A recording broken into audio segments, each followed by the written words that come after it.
If we were playing a game of word association and I said the word saint, what would be your immediate response? It doesn't count if you say your own name, Reverend Livingston.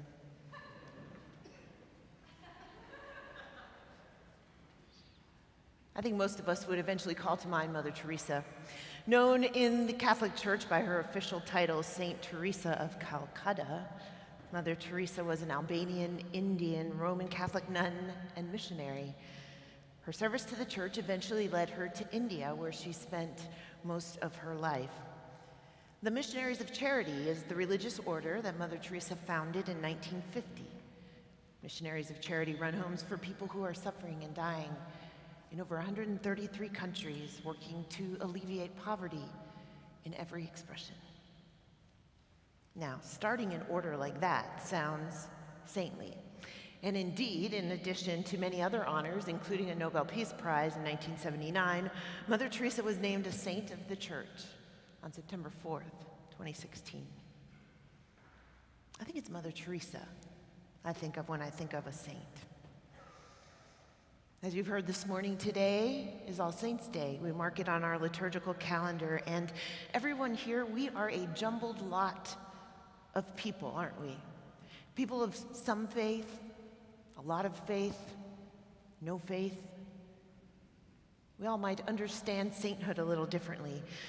But today it's worth remembering how our ideas of sainthood have changed. Recall, in the first 300 years when after Jesus lived on earth, a saint was someone who lost his or her life for the cause of Christ. We know these folks as martyrs for their willingness to give up their very lives for what they believed. And this was the foundation of the fledgling movement called the Christian Church. Church Father Ignatius says, the blood of the martyrs was the seeds of the church. Well, around 300, it finally became cool to be a Christian, and nobody was getting killed for the cause of Christ anymore. So if you wanted to be a saint during this time in history, you had to be famous.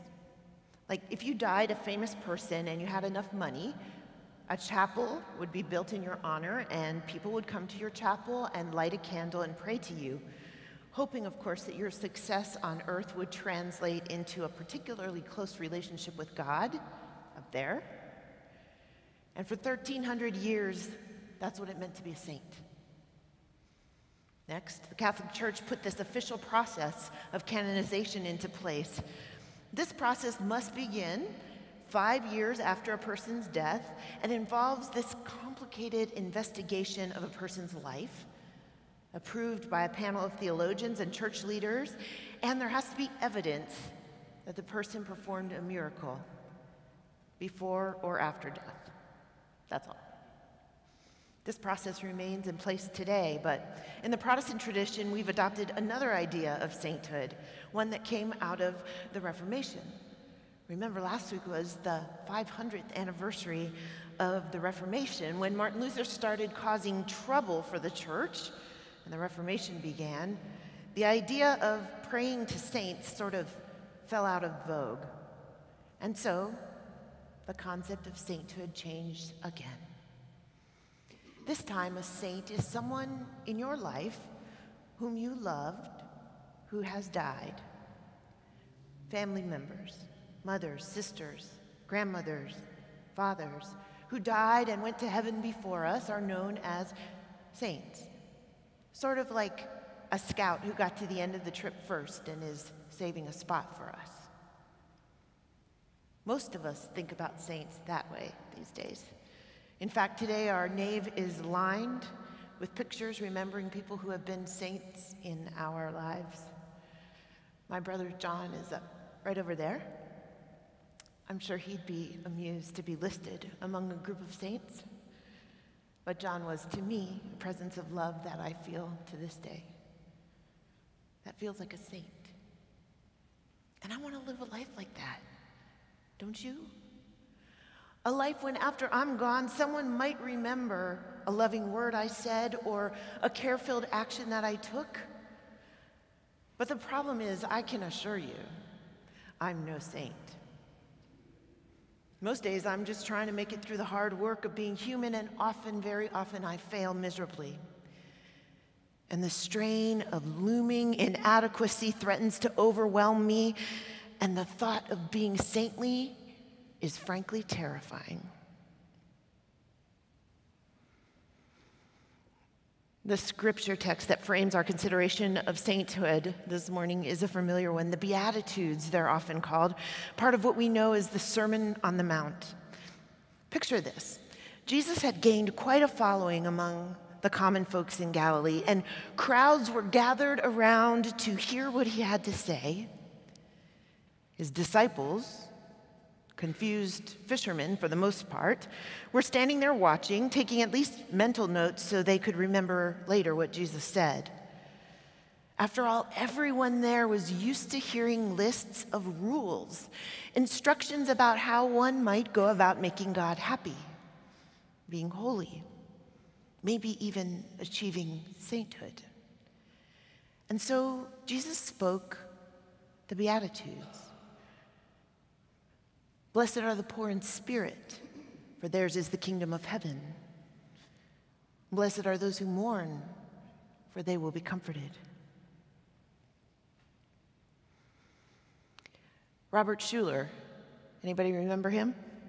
He's a popular televangelist, host of The Hour of Power, founder of the Crystal Cathedral, and prolific writer over the last 40 years. He died in 2015. He wrote a book on the Beatitudes entitled The Be Happy Attitudes. I do not recommend that you read it. The point of the book is that with the Beatitudes, Jesus was, in fact, giving us a list of things we needed to do to be holy, to be saintly. Just follow the list and you're all set. The thing is, I'm not sure that the Beatitudes are a list of how one might make the fast track to sainthood.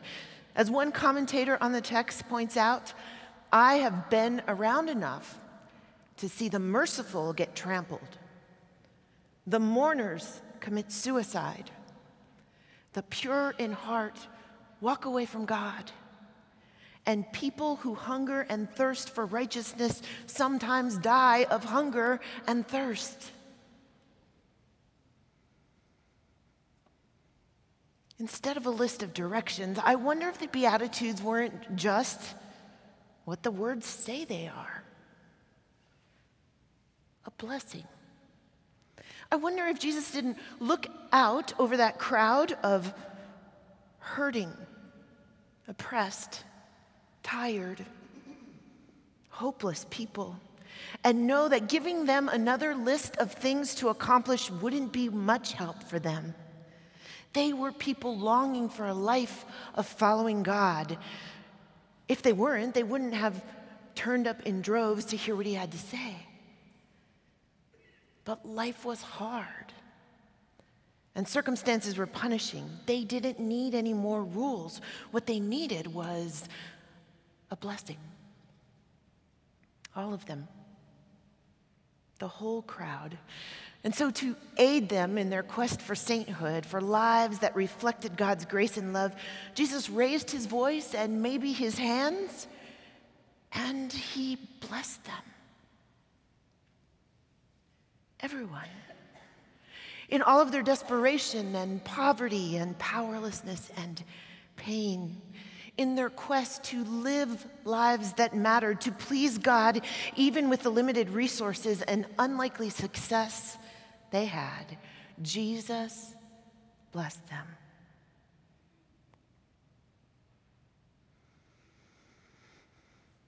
I said it was Mother Teresa who comes to mind when I think of what it means to be a saint.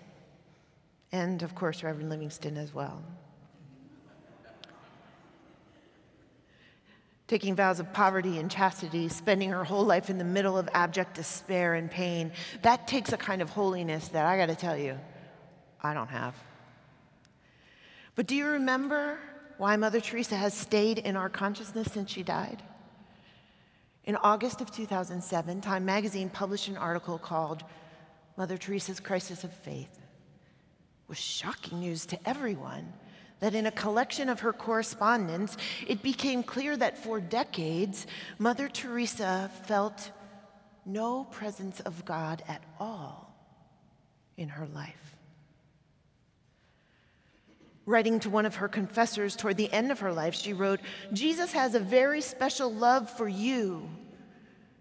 But as for me, the silence and the emptiness is so great that I look and I do not see.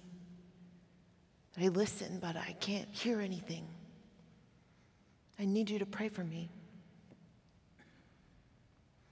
This is the same woman who said, "If we have no peace, it is because we have forgotten that we belong to each other. And there are no great things, only small things done with great love. And yesterday is gone. Tomorrow has not yet come. We have only today. Let us begin." This woman had trouble believing that God even existed some days, and she is a saint. It's easy to feel rather desperate about our own personal pursuits of sainthood, to think that we'll have to be long gone before we ever have a shot at saintly status. But if we listen to Jesus' blessing today, we might begin to realize that chasing sainthood, living as a saint, is part of who we are as Christ followers. And we're living the lives of saints, pointing people toward God, even here and now, and even if we struggle. Today, we give thanks for those who have gone before us. We're grateful for their examples and their faithfulness. But being saints is a more immediate task for us. It's something we better attend to right here and now, and not wait for the rosy memories of those who love us to reconstruct our witness after we're gone. Sainthood is a way of life, a way of living out our faith together right now. We're called saints not because we're particularly or exceptionally holy, but rather because we are followers of a God who is holy. So friends, receive the rich and powerful blessing of Jesus today. You are blessed if you're poor in spirit, if you're just not that holy. You are blessed if you get up every day and try the best you can to live with terrible grief. You are blessed if you're meek. You try to put others first. You are blessed if you wonder about whether God exists at all and what all of this means. You are blessed if you're merciful to those who don't deserve it. You are blessed if you're pure in heart. You are blessed in all of your efforts to make peace. You are blessed if you are ridiculed when your way of living flies in the face of what's normally acceptable. Could you find yourself anywhere in that blessing of Jesus? I sure can. So on this All Saints Day, we've got to remember that we are the saints, living and breathing reflections of God's love for this world. As we struggle towards sainthood, we're chasing not special status for ourselves, but God's biggest hopes and dreams for the whole world. And in our trying and our failing and our trying again, we are not alone. Today, Jesus stretches out his hands, looks at us, all of us, and calls us blessed. Today, dear ones, receive this blessing. And remember the words of one who struggled to sainthood herself. Yesterday is gone. Tomorrow has not yet come. We have only today. Let us begin. Amen.